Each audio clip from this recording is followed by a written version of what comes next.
수습 세무사가 받는 한 달 월급은 어느 정도 돼요? 그때 제 기억으로는 정도 수습이니까 어떤 것 같고 9시가 딱 되고 나서 불합격이 딱 뜬 거야. 떨어진 그날 이제 제가 독서실 다시 갔어. 그날요? 네, 제가 오늘 떨어졌다. 근데 공부를 해야 된다. 네. 자리 있냐? 그런 거 궁금하지 않으세요? 이 사람은 부자가 됐는데 어떻게 부자가 됐지? 궁금해요. 궁금하잖아요. 제가 그래도 세무사 12년을 해보다 보니까 시장 경제랑 자본주의에 대한 이해도가 많이 올라간 것 같아요. 네. 그리고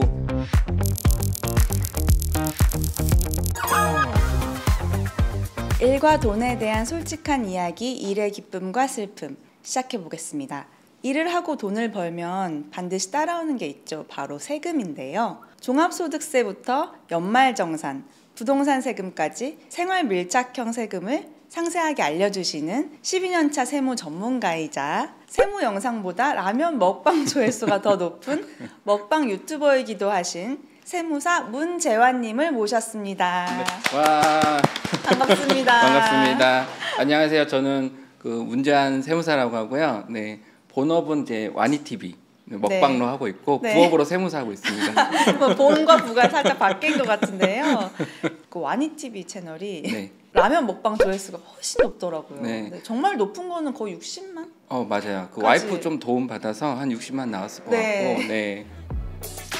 세무사님의 일과 돈에 대해서 이야기해볼 시간이에요.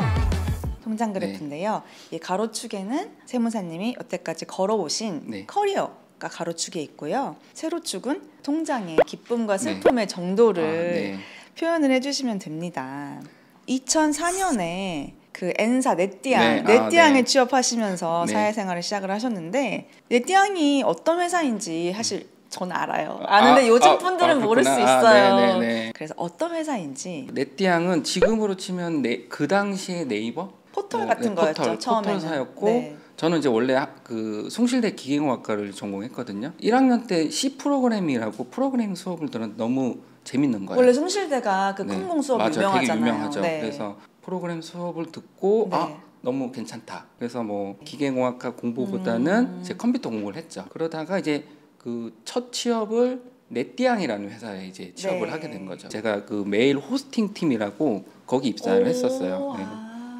그때 통장 그래프 어떠셨는지.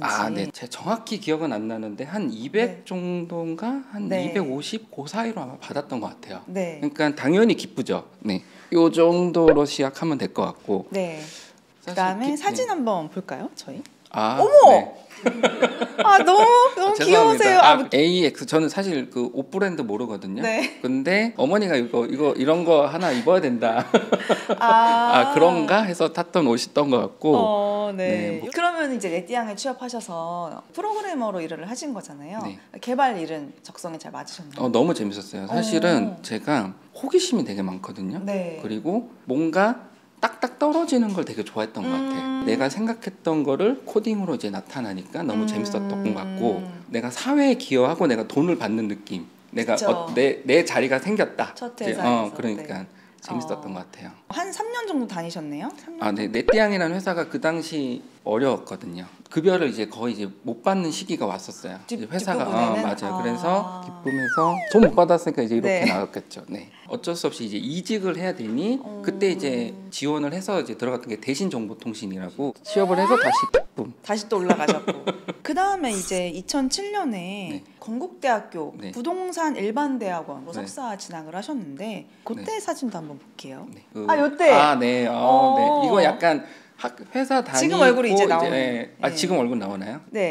개발자로 일하시다가 갑자기 또 부동산 석사를 어떻게 하게 되셨는지. 제가 96학번이거든요. 그리고 97년에 IMF를 겪었잖아요.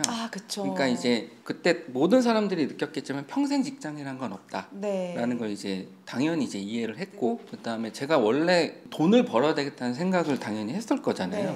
그럼 어떻게 하면 돈을 벌어야 되나에 대한 그런 탐구를 되게 20대 때 했던 것 같아. 그러면서 생각을 했던 게 40대의 모습을 그려봤어요. 근데 그때 어떤 얘기들이 있었냐면 40대 때는 조기 은퇴를 하거나 퇴사를 해서 뛰어나지 않다면 치킨집을 해야 된다. 그거는 많이 있던 얘기죠. 이제. 많이 있으니까 그때 가서 치킨집을 할 바에는 그냥 지금부터 뭔가 다른 걸 찾아보면 좋지 않을까라는 생각을 한 거야. 그래서 원래 제가 부동산에 대한 관심이 많았거든요. 원래 부동산에 관심이 있으셨구나. 부동산이라는 게 이제 뭐 아파트 임장도 다니고 막 그래서 돈은 없지만 그래서 건국대학교 부동산이 되게 유명하더라고요. 그리고 이제 일반 대학원 석사를 가서 한번 잡체인지를 해보자. 그때 이제 진학을 하게 된 거죠. 그러면 그때 부동산 어쨌든 석사하면 학비가 좀 있었을 텐데 학비는 어떻게 감당하셨어요? 일단은 첫 번째 조교를 지원했어요. 그래서 제가 약간 장학금 받고 알바하면서 모았던 돈들. 그다음에 제가 그래도 운이 좋다고 생각하는 게 그래도 어쨌든 어머니 이제 집이 서울이니까 주거 비용이 이제 나가진 않으니 뭐 최대한 아끼면서 뭐 요렇게 이제 대학원 생활했던 것 같아요. 그럼 그때 대학원 생활할 당시에 통장 그래프 돈을 버는 건 아니니 뭐 이렇게 슬픔이 있겠죠. 2008년에 그 석사 과정을 하시면서 압구정동에서 옷가게를 하셨다고. 어떻게 압구정에서 옷가게를 하게 되셨는지. 대학원 동기 중에 같이 하자라는 친구가 있었어. 그래서 그 친구랑 그 친구의 또 지인인 여자 이제 사장님이 계셨어요. 그래서 요 세 명이 공동 창업 한 거고, 사실 제가 뭐 여자 옷가게였거든요. 모르잖아요. 그래서 제가 하는 거는 그 당시 동대문에 가면 사입을 하면 이제 장기라는 게 있어요. 혹시 장기 아세요? 장기 몰라요. 그러니까 영수증을 장기라 그래요. 영수증을 장기라고 하는구나. 그래서 저는 장기 삼촌. 그래서 여자 사장님이 이제 동대문 새벽시장 가서 사입을 해오면 이제 영수증을, 그러니까 장기를 갖고 올 거잖아요. 영수증을 차곡차곡 모아. 그래서 거래처별로 다 분류를 해서 요걸 가지고 이제 부가세 기간에 가서 세금 계산서를 발행받으러 가는 거죠. 그때 이제 어떤 여자 사장님이 삼촌 세무사야? 이렇게 얘기하는 거예요. 그래서 세무사라는 직업이 뭐지라는 생각을 해봤던 거지. 그때 세무사라는 직업에 대해서 이제 생각을 해보게 되신 거구나. 그래서 세무사라는 직업에 대해서 이제 관심이 생긴 거죠. 그러다가 이제 다음 해에네요. 2009년에 세무사 시험에 도전을 해야겠다. 라고 마음을 먹으셨어요. 근데 그때가 이미 30대 초중반? 35 중반이겠네요. 그때 사실 세무사를 공부를 시작을 해야겠다 마음먹기 진짜 쉽지가 않은데 결심하신 어떤 특별한 계기가 있으셨는지. 첫 번째는 제가 취업할 수 있는 시기는 이미 지났다고 생각해요. 그러면 이제 내가 할 수 있는 게 뭘까 생각을 해봤던 것 중에 아까처럼 전문직에 한번 도전해보자. 그때 고민했던 게 감정평가사. 그다음에 세무사 뭐 이런 걸 조금 그래도 고민했던 것 같고, 그래서 2009년 졸업하고 그 종로에 이제 그 세무사 학원이 있거든요. 그래서 그 봉기본 종합반을 등록을 했죠. 그때는 그러면 통장 그래프가 어떠셨나요? 당연히 뭐 벌었던 것도 없기 때문에 뭐 슬프죠. 잔고는 슬픕니다. 그러면 총 세무사 시험, 자격증 시험 공부 기간이 몇 년 정도 하셨어요? 5년 했어요. 와. 2009년부터 2010년, 13년에 합격했으니까 여러 과목이 있었을 텐데 어떤 과목이 제일 힘들고 어려우셨나요? 이게 암기를 해야 되는 게 많거든요. 그래서 세법학, 그다음에 세무회계, 그다음에 재무회계, 원가회계가 있는데 특히 세법학은 암기해야 될 과목이 진짜 많아요. 법이니까. 그래서 단권화된 책이 있어요. 그래서 그거를 외웠어요. 입으로. 그래서 그리고 저는 원래 공부를 시작할 때 공부를 어떻게 해야 되는가에 대한 공부를 했어. 뭐 서울대 비법 노트. 그거를 그때 보신 거예요? 공부를 어떻게 하는지 알려고. 우와. 그렇죠. 그래서 그런 책들을 거의 한 1개월 동안 다 찾아본 거야. 그리고 암기법에 대한 책도 봤어요. 그래서 어떻게 하면 암기를 할까 막 이런 공부를 했던 것 같아요. 2013년에 세무사 합격을 하셨습니다. 이때 통장 그래프 어떠셨는지. 돈이 앵꼬가 나고 막 진짜 슬프니까 이렇게 될 것 같습니다. 사진 한번 먼저 볼까요? 어머! 어머! 증명사진이 너무 필요하다. 30대 중반 같진 않은데? 이 사진을 저기 소개팅 할 때 보냈던 사진이기도 하고, 요거는 설마 그 소개팅이 저희 와이프 할 때. 정말요? 세무사 딱 되셨을 때 심정이 어떠셨는지. 원래 제가 13년에 합격을 했는데 12년 그 1년 전에 시험을 딱 보고 나오는데 합격한 것 같은 거야. 그래서 짐을 다 뺐어요. 소식 듣지도 않고 너무 확신하셨구나. 왜냐하면 너무 잘 본 것 같은 거야. 그럴 수 있잖아요. 그래서 짐을 다 뺐어. 원래 제가 짐을 빼진 않거든요. 근데 짐을 빼고 합격자 발표는 10월 달이었던 것 같아요. 내 기억에. 그러니까 아침 9시거든요. 근데 엄청 떨리잖아. 그래서 새벽 1시부터 제가 잠을 못 자니까 뭐 했냐면 그때 미드에 워킹데드가 있었어. 그래서 워킹데드를 계속 보고 있었어. 그리고 아침 8시 57분부터 이제 로그인해서 이제 F4를 누르고 있었죠. 9시가 딱 되고 나서 불합격이 딱 뜬 거야. 어떡해. 네.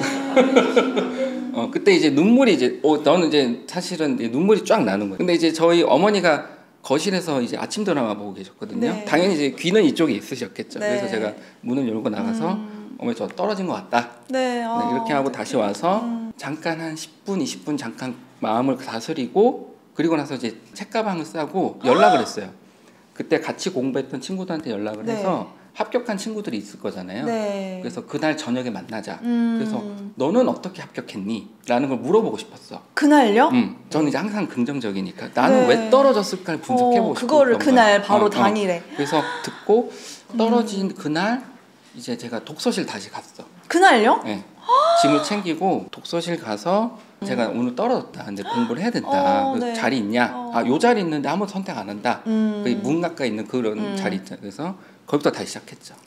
그리고 나서 이제 1년 뒤에 똑같은 이제 그래서 똑같이 워킹 데드를 봤어요.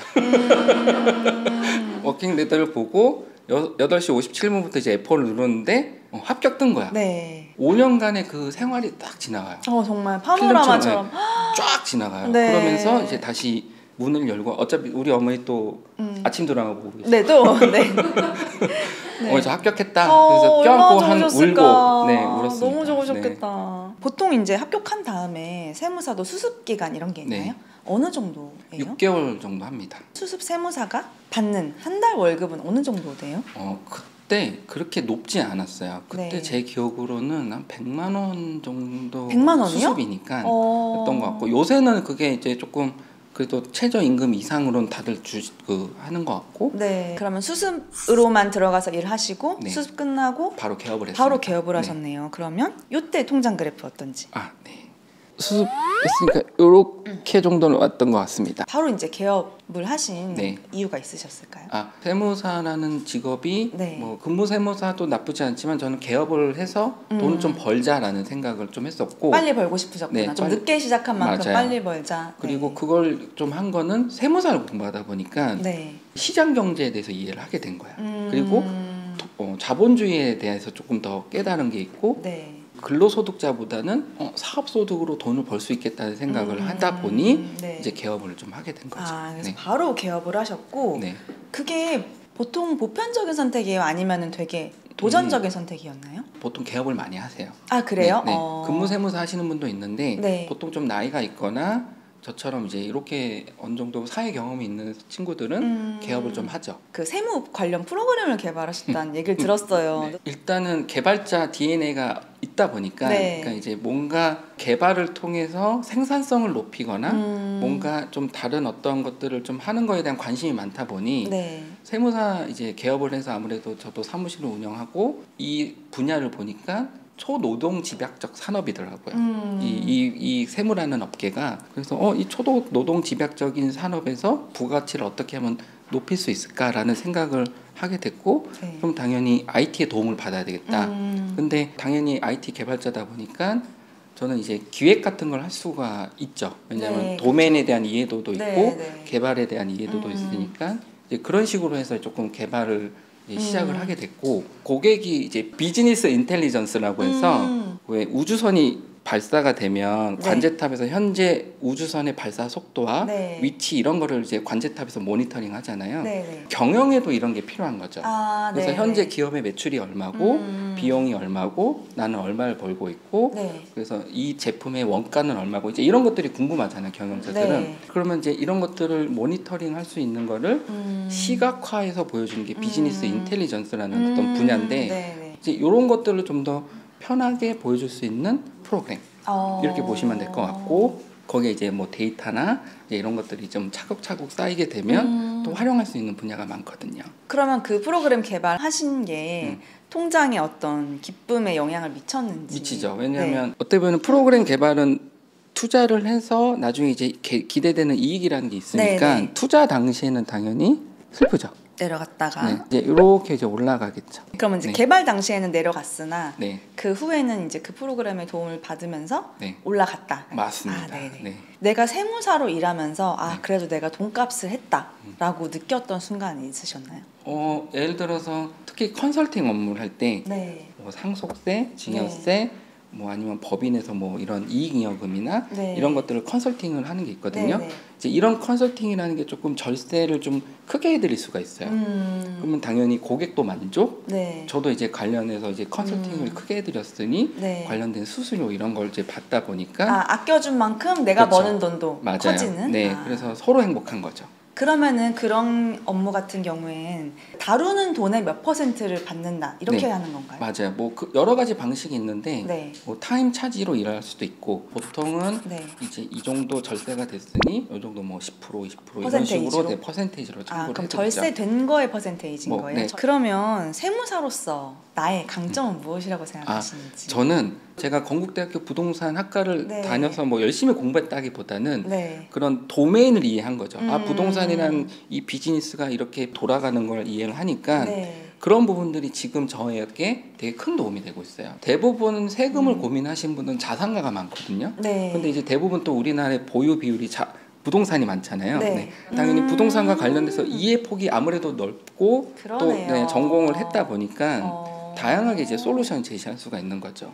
그러다가 이제 2017년 드디어 굉장히 유명한 분과 결혼을 하신 해가 이때고, 이때 보험 전문가 영업 조직을 만드셨다고 들었는데 이때 사진 한번 볼게요. 와! 전문성 기반한 종합재무설계로 보험업 판도 바꾼다. 이렇게 기사까지 난. 근데 세무사분들이 보험 일을 같이 하시는 게 좀 일반적이진 않았죠, 그 당시에는. 그래요? 그럼 지금은요? 지금은 이제 많이들 하세요. 세무사뿐만 아니라 전문직들이 많이 하는데, 예를 들어서 이런 거예요. 상속세, 우리나라 상속세 최고세율이 얼마인지 아세요? 44? 50%예요. 50이에요? 50%예요. 그러니까 내가 번 게 100이면 그냥 간단하게 50개를 떼가는 거야. 그러니까 그냥 예를 들어서 100억 정도 되는 건물이 있어요. 그럼 상속세가 뭐 한 30억 나오거든요. 근데 아무리 100억대 자산가라도 30억의 돈이 없어요. 근데 상속계실로부터 6개월 이내에 이걸 납부를 해야 돼. 근데 만약에 이제 종신보험, 사망 보장금이 나오는 보험이 있거든요. 이제 그런 보험을 만약에 30억짜리 가입을 했다. 그럼 이제 그런 보험을 만약에 가입을 한다면 상속세는 요걸로 이제 재원으로 납부를 할 수는 있는 거죠. 그러니까 이게 뭐 일반 설계사분이 설명해줘도 좋지만 저희 같은 뭐 세무사가 설명을 아무래도 좀 잘 다가오시죠.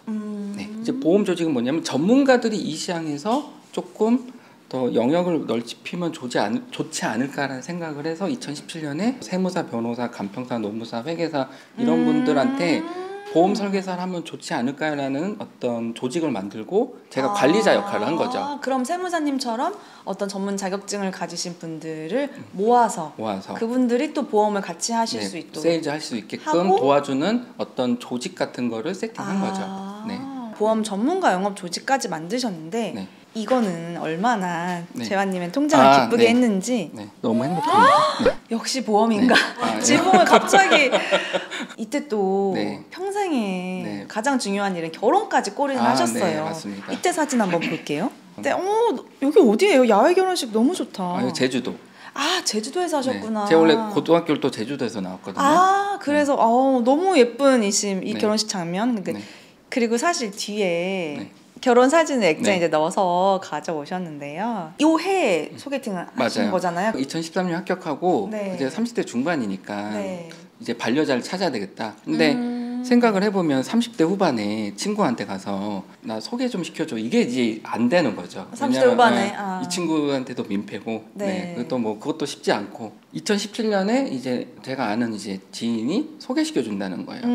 그래서 지혜를 소개시켜 준다고 해서 처음에 이제 안 한다고 그랬죠. 왜냐면 나랑 삶이 다르잖아요. 너무 달라서. 저는 집에서 그냥 혼자 책 보고 이렇게 영화 보고 이런 삶을 살았던 친구고, 너무 화려한 삶을 그렇죠. 와이프는 이제 아무래도 사셨으니까. 연예인이니까.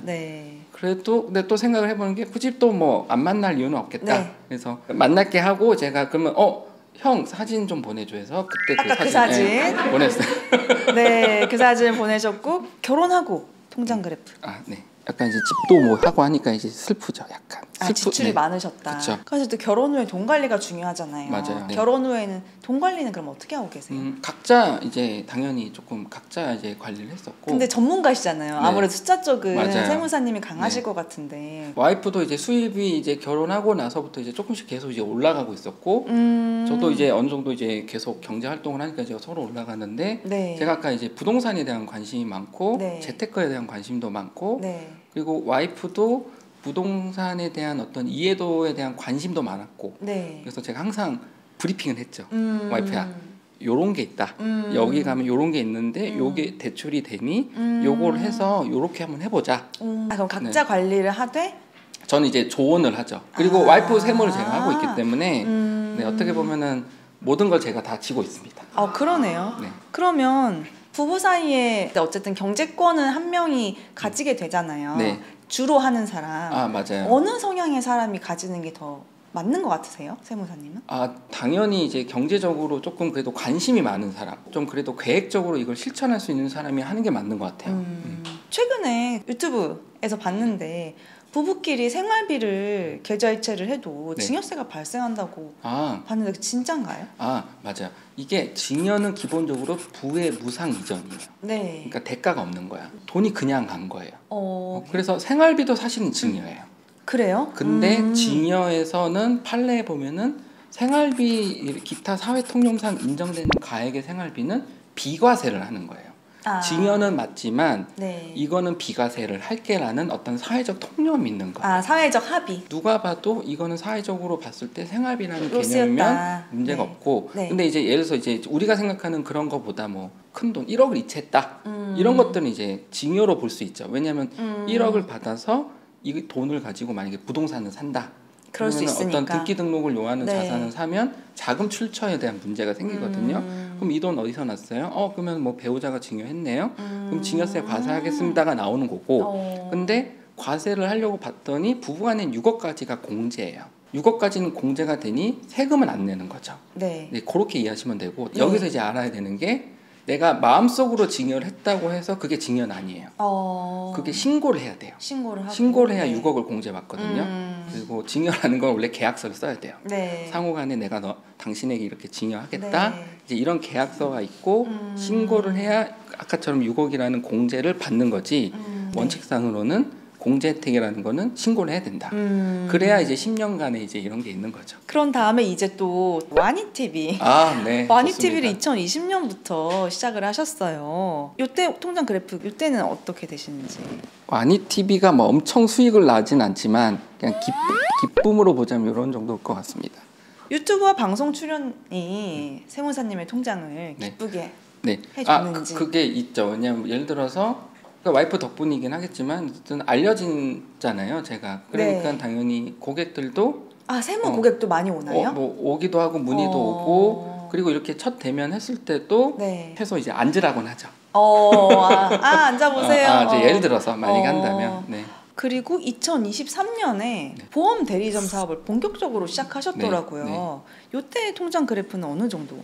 뭐 보험은 항상 열심히 하니까 이렇게 될 것 같습니다. 항상 보험 관련된 걸 하실 때마다 기쁨이 거의 최대치를 찍는데. 이게 사실 보험만 연결돼 있는 건 아니고요. 그러면 세무 컨설팅하고 같이 연결돼 있다 보니까 그냥 그렇게 같다고 보시면 될 것 같아요.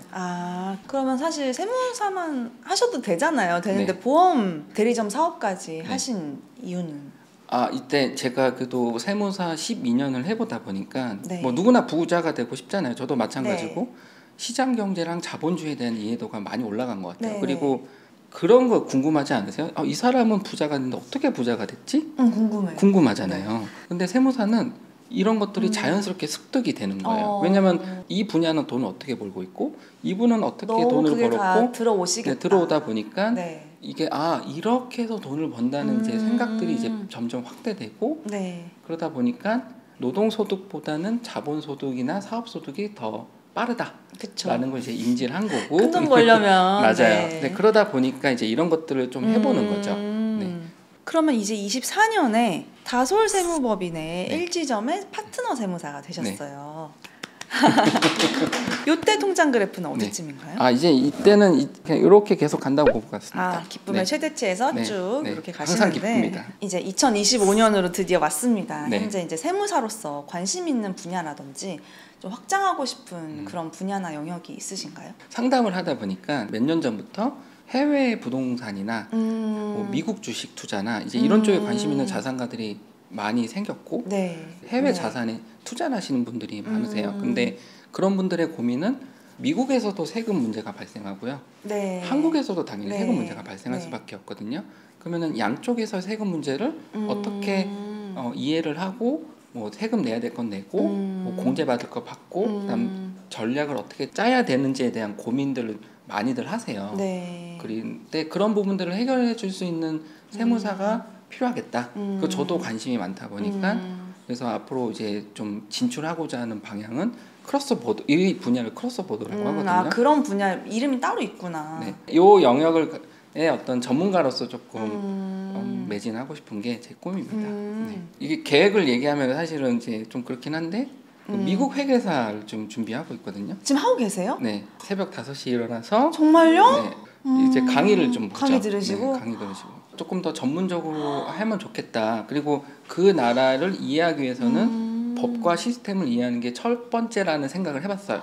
그러니까 당연히 뭐 어차피 직업적 특성이다 보니까 그러면은 미국 회계사를 공부하다 보면 미국 세법에 대한 이해도가 올라가겠구나. 그러니까 당연히 공부에 대한 관심이 생겨서 또 서점 가서 또 열심히 또 책도 보고. 너무 대단하다. 12년째 세무사로서 세무사라는 직업에 장점과 단점이 있다면 간략하게. 일단 단점은 없습니다. 단점 없어요? 제가 볼 때는 이 비즈니스와 자본주의 시장 경제에 대한 이해폭이 점점 올라가고 있고 그럴 것 같아. 너무 자세히 들여다보니까. 맞아요. 맨날 보는 게 이런 거니까 법과 시스템을 이해하고 그리고 어떻게 사람들이 부자가 됐다는 걸 저도 이제 간접적으로 체험을 하다 보니까 너무 만족스럽고 또 당연히 저는 라이센스를 땄다고 전문가라는 생각은 하진 않거든요. 아 그래요? 그렇죠. 전문가가 되려면 이제 또 공부를 엄청 많이 해야 되겠죠. 명언이다. 뭐 예를 들어서 양도세야. 그럼 양도세에서 이제 전문가가 되려면은 정말 공부해야 될 게 많거든요. 그럼 이제 이런 공부를 또 해야 되고 또 나름 재밌고 그다음에 이것들이 또 어쨌든 도움을 드릴 수도 있고 또 어쨌든 이제 금전적으로도 또 도움이 되니까 행복하죠. 계속 공부를 해야 되는 직업이라는 거를 사실 단점으로 생각하실 수도 있는데 또 세무사님은 긍정적이셔서 그런 것도 다 재밌고 그쵸. 단점은 없다. 그러면 세무사님이 돈을 버는 이유와 일을 하는 이유는 무엇일까요? 돈을 버는 이유는 당연히 가족. 이제 와이프랑 내가 없어. 이 세상에 없으면 이 아이들에게 남겨줄 수 있는 게 뭘까? 그럼 당연히 이제 소중한 추억들 이제 이런 것들이 좀 필요할 것 같고 이 험난한 세상에 이 아이들이 성장하고 생존할 수 있는 그런 뭔가를 내가 준비를 해주면 좋겠다. 돈을 버는 이유와 일을 하는 어떤 둘 다? 둘 다죠. 둘 다. 이제 세무사님의 소비와 재테크에 대해서 얘기를 할 차례인데요. 세무사님은 평소에 주로 어디다가 돈을 쓰시는 편이세요? 저는 사실 유지비가 그렇게 많이 드는 사람 아닌 것 같아. 그래서 좀 먹는 거, 커피. 그나마 좀 큰 지출은 약간 IT 기기 관심 많으니까 컴퓨터, 막 노트북 이런 것들. 그럼 혹시 결혼 전후로 소비가 많이 바뀌신 부분이 있나요? 이제 가족이 생기고 특히 아이들이 생겼으니까 교육비. 교육비. 이제 이런 지출들이 이제 당연히 이제 뭐 큰 거니까. 그러면 지금까지 살면서 나 이건 좀 플렉스했다. 라고 할 만한 품목이 있으셨나요? 저요? 라면 기계. 한강라면 그 기계? 한강라면 그거 이제 약간 좀 돈 주고 샀다. 그 기계가 얼마 정도 해요? 100만 원 이렇게 왔다 갔다 50만 원부터가 이제 저도 정말요? 기억은 정확히 안 나는데 그게 좀 고가예요. 아마 50에서 100 사이였던 것 같아요. 이거 항구에 100만 원. 와. 근데 확실하게 지금 기억은 나진 않아요. 근데 어쨌든 간에 제가 주로 소비하는 게 주로 이제 먹는 거니까 보통 먹는 것과 어떤 기계에 대한 관심 이게 합쳐져 가지고 라면 기계가 탄생한 거네요. 또 기계공학과시고 그러면 라면 기계 사실 혹하시는 분들 좀 계실 것 같거든요. 만족도 어느 정도 되세요? 이건 1000%죠. 그래요? 왜냐하면 100만 원이어도 만족도 1000%라고 생각하시는 거죠? 너무 좋은 것 같아요. 이거는 갑자기 또 부럽네. 그러면 이제 재테크로 넘어가 볼게요. 부동산에 관심이 많으시다고 하셨잖아요. 그럼 투자도 좀 네. 잘한다고 생각하세요? 관심이 많으니까 제가 시드머니가 많지는 않죠. 아까 왜냐면 그래프를 보시면 제가 막 돈을 집중적으로 버는 시기가 막 오래되진 않아서. 네. 근데 이제 관심이 많다 보니까 네, 시드머니가 생기면 하리라 이런 것들은 많죠. 저는 이제 제 꿈이 뉴욕 건물주가 제 꿈이거든요. 와, 멋있다. 생각할 수가 있잖아요. 그런 네. 것들에 서 공부를 좀 해서 네, 법과 제도는 다르지만 이제 이런 걸 해보고 싶은 게 제 생각. 투자할 때 세금을 고려하지 않았다가 네. 그런 손해본 사람들 사례도 보신 적이 있나요? 아, 세금을 고려하지 않은 후회되는 사례도 많이 있죠. 왜냐하면 부동산만 하더라도 잘못 판단하면 세금 이슈가 되게 큰 게 많거든요. 그러니까 이런 것들은 직접적으로 되게 크게 다가와요. 그래서 비과세인 줄 알았는데 과세가 되는 사례도 많거든요. 그러면 사실은 그 의사결정이 완전히 꼬이게 되니까 또 갑자기 예상치 못한 세금도 나가고 그러니까 이제 힘들죠. 네, 그러니까 이런 것들은 주변에서 워낙 많이 보고 있는 사례입니다. 또 두 아이 아빠시고 네. 자꾸 그 아기 얼굴이 네, 너무 보이는데 네, 죄송합니다. 네. 교육비도 많이 나가는 편인가요? 그렇죠. 뭐 그런 얘기 항상 많이 하잖아요. 최고의 절세하는 증여는 교육이다.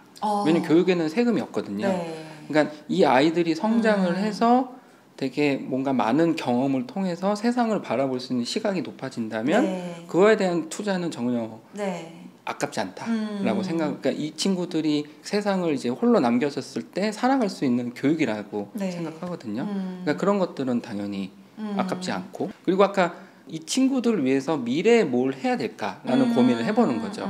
그러면 자본주의 교육을 좀 시켜야 되나? 그다음에 또 하나는 세상을 살아갈 수 있는 기반을 우리가 마련해 줘야 되지 않을까? 이제 이런 생각을 많이 하는 거죠.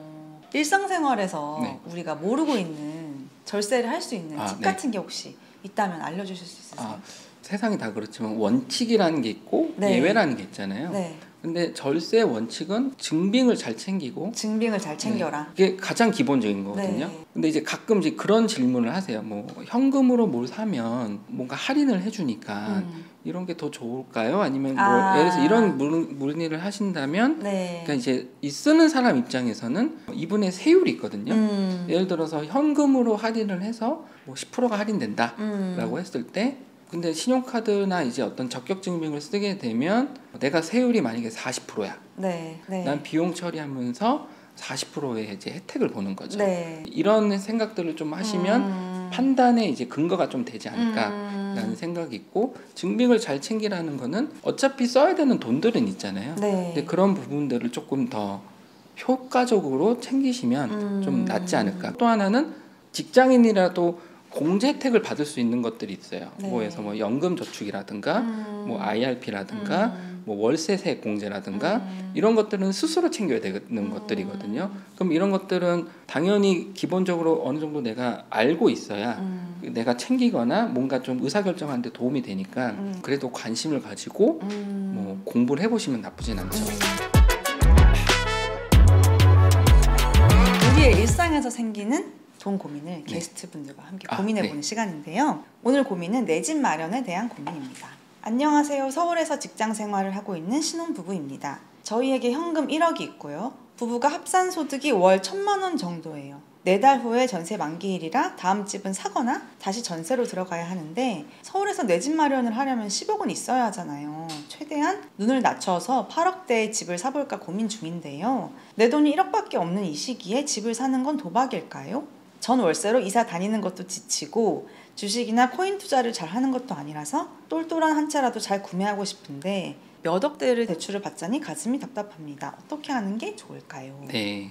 사연자의 고민 어떻게 들으셨는지. 뭐 대부분이 하는 고민일 것 같아요. 네. 그리고 저도 뭐 정답은 알 수는 없는데 그냥 제 시각을 얘기할 테니 한번 들어보시고 판단하시면 좋을 것 같은데 다른 거와 다르게 부동산은 집이 있어야 되거든요. 내가 어쨌든 살 집, 그러니까 거주할 집은 필요한데 내 집에서 살아도 비용이 발생하고요. 남의 집에 살아도 비용이 발생해요. 그쵸. 예를 들어서 남의 집에 살 때 비용은 월세, 보증금. 내 집을 살 때 무슨 비용이 발생하지? 내 집을 내가 뭐 현금으로 다 살 수는 있겠지만 결국 대출을 한다면 이자 비용이 비용인 거죠. 그러니까 결국은 어떠한 형태로든 거주를 한다는 얘기는 비용이 발생할 수밖에 없어요. 그럼 이제 내가 어떤 비용을 지출할 거냐 이제 의사결정을 해야 되는데 모르겠어요. 인생이라는 것이 이제 제가 50이니까 어느 정도 안전한 어떤 판이라는 게 있으면 내가 그거를 좀 버틸 수 있지 않을까라는 생각을 해보거든요. 네. 그 이 안전한 판이 네. 그래도 우리가 생각하는 일반적인 사람이라면 집이라고 생각해요. 네. 내 집. 물론 그게 은행에서 대출 받으니까 은행도 소유권이 있겠지만 어쨌든 그 물리적인 네. 공간이 있다는 게 맞아요. 엄청난 안정감을 주잖아요. 맞아요. 그러면 네. 당연히 월세나 어떤 전세를 사는 것도 하나의 의사결정일 수 있겠지만 대한민국에서 내 공간이 있다는 그 안정감을 위해서는 네. 무주택자라면 네. 주택을 사시는 걸 저는 한번 추천해 드리는 거죠. 네, 네. 물론 사람마다 생각은 달라요. 네. 대출 고민하시잖아요. 네. 이제 혼날 것 같긴 한데 네. 네. 대출을 하면 되게 무섭다고 생각하잖아요. 네. 근데 이제 이런 생각을 해볼 수 있죠. 대출이라는 거는 수익성 자산을 사기 위한 레버리지거든요. 네. 근데 그 레버리지는 이자 비용을 부담할 수 있냐 없냐의 문제니까 네. 그 이자 비용을 내가 벌고 있는 노동소득에서 감당할 수 있다. 그러면 괜찮은 것 같아요. 네. 근데 그렇다고 모든 급여를 다 쏟아붓는 건 안 되고요. 네. 어느 정도 내가 감당할 수 있는 그런 비용이 있을 것 같아요. 그 정도 네. 비용을 했을 때 이 아파트가 된다라고 한다면은 충분히 의사결정 해볼 수 있죠. 그러면 지금 대출 때문에 좀 고민하고 계시는데 네. 대출도 이자를 내가 지금의 꾸준한 소득으로 감당이 될 정도라면 네. 자산을 취득하는 전략을 사용하시라 네. 라는 말씀이신 거죠. 맞아요. 근데 약간 주의해야 될 게 대출을 받아서 자동차를 산다. 자동차는 사실은 수익성 자산은 아니잖아요. 그쵸. 이런 거에 대출을 크게 받아서 하는 건 안 되고 네. 캐시플로가 나오는 자산들 이런 자산을 할 때 대출은 그래도 나쁜 대출은 아니다. 그리고 이걸 이용해서 자산을 이제 취득을 하게 되면 최소 화폐 가치에 대한 인플레이션 방어는 되실 거다라는 네. 게 제 생각입니다.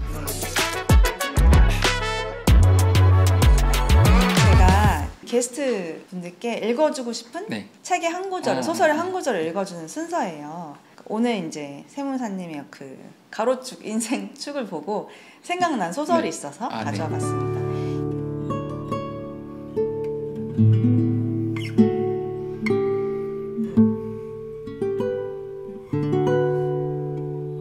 간단히 얘기하면 미국에서 18살 때 결혼을 해서 58세까지 평생 농사 지은 농부가 대학에 가고 싶다는 열망이 있어서 항상 그 책을 문학을 손에 놓지 않고 있다가 어느 날 밤에 책을 뜯다가 아니야 나 대학에 꼭 가고 싶어. 그래서 60세부터 시험 공부를 시작해서 65세에 예일대학교에 합격을 해요. 멋있다. 그러면서 이제 시작되는 내용인데 세무사님이 세무사가 되기로 마음도 좀 늦게 먹으시고 이 사람처럼 노인까지는 아니지만 결국에는 합격을 하셨잖아요. 네, 제 인생에 좀 약간 감동받으신 거예요? 네, 맞아요. 감동을 받았어요. 그래서 뒤늦게 시작한 공부지만 꾸준히 열심히 하셔서 결실을 맺으신 부분이 이 소설 내용이 생각이 나서 네. 가져와 봤습니다. 고맙습니다. 네. 이게 저는 약간 네. 이 책 내용 보니까 저는 아마 그러지 않을까 싶거든요. 이게 인류가 발전한다는 게 결국은 어떤 사람의 그런 생각들이 책을 통해서 차곡차곡 기록이 쌓이면서 네. 그 지식이 계속 전파되고 경험이 전파된다고 생각을 하잖아요. 네. 그리고 어찌 됐건 간에 저는 이런 것들을 경험을 조금 더 해보고 싶고 책을 통해서 자꾸 성장을 하고 싶고 그러다 보면 세상을 바라보는 시각도 넓어질 거고 그리고 언젠가는 또 책을 쓴다면 사람들한테 조금이라도 도움이 됐으면 하는 생각도 있습니다. 이 소설 너무 잘 가져온 것 너무 같아요. 네, 딱 맞는 것 같아요. 딱 내용이. 네, 딱 맞네요. 딱 맞. 네, 마무리를 할 시간인데요. 오늘 문재한 세무사님의 통장과 일에 대한 이야기를 쭉 해봤는데 오늘 어떠셨는지. 너무 진짜 재밌었고 이거 이제 준비하면서 이제 제를 다시 한번 좀 돌아본 인생을 기계. 다시 한번. 그렇죠. 내가 이랬었지 이렇게 했고 경제적 아까 그래프를 보니까 너무 요동을 치고 있었구나. 이제 계속 왔다 갔다 하시더라고요. 그래서 이제 주파수 이제 진폭을 줄여 나가면서 우상향으로 하면 좋겠다. 그렇게 하고 싶습니다. 네. 마지막으로 우리 콘텐츠의 시그니처 질문인데요. 문재한 세무사님에게 일의 기쁨과 슬픔은 무엇일까요? 기쁨은 당연히 아까처럼 일을 통해서 나를 성장할 수 있다는 생각. 일에 있어서 슬픔은 딱히 없는데 그래도 이제 일을 하게 되면 결국은 가족과의 시간이 조금 없어지잖아요. 그게 슬픔이겠네요. 일을 하면 가족과의 시간이 없어지는 거. 그렇습니다. 적절한 답변이네요. 감사합니다. 고맙습니다. 고생하셨습니다. 고생하셨어요.